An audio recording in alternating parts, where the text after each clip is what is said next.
Meinen Sohn nicht finden. Ich glaube, dass er entführt wurde. US-Konsulat in Frankfurt. Ich will bitte mit der deutschen Polizei sprechen. Fine. But keep it quiet. She's just a scared mother. Was bist du dann?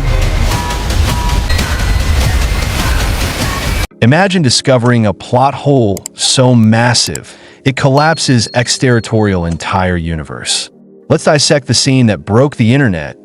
The film opens with Sara playing with her young son in a park. Suddenly, the loud sound of a helicopter flying overhead triggers her traumatic memories. We learn that Sara was once an army officer who lost many of her comrades during a tragic mission. The emotional toll from that day affected her deeply, leading to a decline in her mental health and her eventual retirement from the military. While lost in these harrowing memories, Sara accidentally collides with a man who was playing with his family. Mistaking him for an enemy in a flashback moment, she attacks him, fracturing his nose. Realizing her mistake, she immediately apologizes and takes her son home. Years pass, and Sara's son is now older. She takes him to the American embassy. While waiting, she receives a message from a journalist claiming to have critical information about her last mission.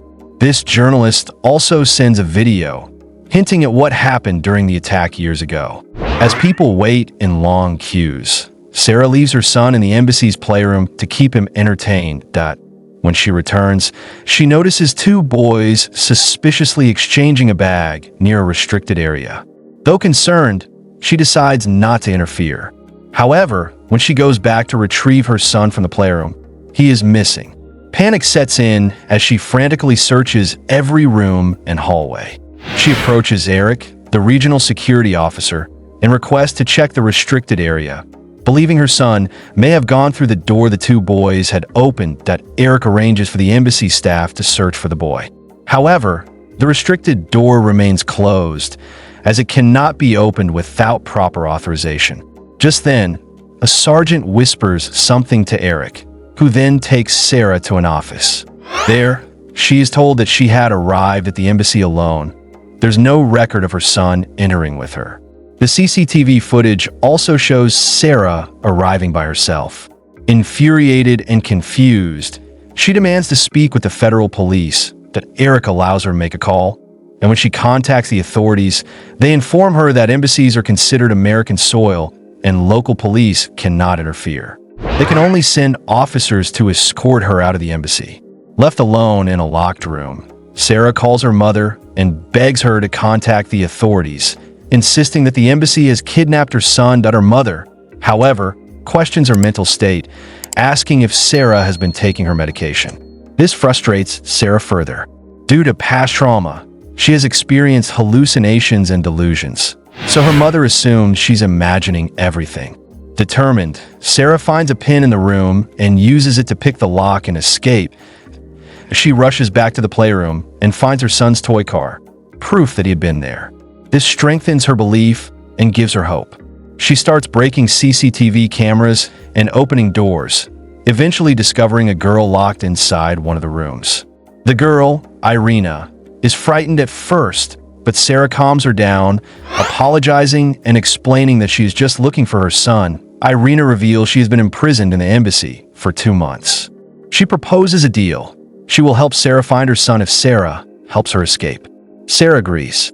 Meanwhile, the general of the embassy learns that Sara, who is causing chaos, is a former special forces soldier. The general instructs Eric to call the police, but Eric refuses, fearing that involving the authorities would ruin Sara's career. Irina tells Sara they need an access card to search every room. Sara knocks out a security guard and takes his card. They begin their search, but when they reach the loading dock where Irina hoped to escape by truck, they discover the truck has already left. While searching the area, Sara finds the same bag she saw earlier with drugs inside. Suddenly, guards arrive and try to capture Irina. Sara defeats them easily, but before she can ask Irina more questions, Eric arrives and injects Sara, knocking her unconscious. Sara wakes up in a room with Eric and the general. The general tells her that her mother has informed them about her stress disorder and hallucinations, a result of the failed mission in Afghanistan. They show her CCTV footage again, and her son is nowhere to be seen. For a moment, Sara begins to doubt herself. But the next morning, Irina returns in disguise and rescues her. Sara confronts Irina, who explains her backstory. Her father was both a politician and a criminal, doing secret work for the US government. When he switched political parties, the government had him killed and imprisoned her. She claims the people who attacked her in front of Sara earlier were sent to kill her, and that she must escape illegally or be hunted down. To prove she's telling the truth, she cuts her hand, finally convincing Sara. Sara regains her resolve and starts searching the embassy again, looking for the boy she saw near the restricted area. She finds him, and he promises information about her son in exchange for retrieving his drug bag. Realizing he's lying, Sara plays along and demands that he bring an access card. Meanwhile, Sara spots Eric with his daughter and picks up a toy she leaves behind. Later, the boy meets Sara and Irina in a washroom with a map and access card. They head to the sergeant's office and hack into his computer, finding a file labeled Sara. Inside is a detailed dossier, revealing the embassy had been watching her for years. They also find a video from a meeting in Islamabad, clearly showing Eric in the footage. Sara calls the journalist, who confirms Eric betrayed the US military, giving enemy forces their location during the Afghanistan mission in exchange for money. The journalist sends her a clearer version of the video, and just as they transfer the image to Irina's laptop, the sergeant walks in. They fight him off and escape to the terrace, where they finally see the clear face of the Taliban leader, proving Eric's collusion. Sara takes Irina to a warehouse used for illegal trafficking. She distracts the guards while Irina searches for escape. Eric arrives and attacks, but Sara, being a trained soldier, defeats the guards and subdues Eric. She points a gun at him and demands her son.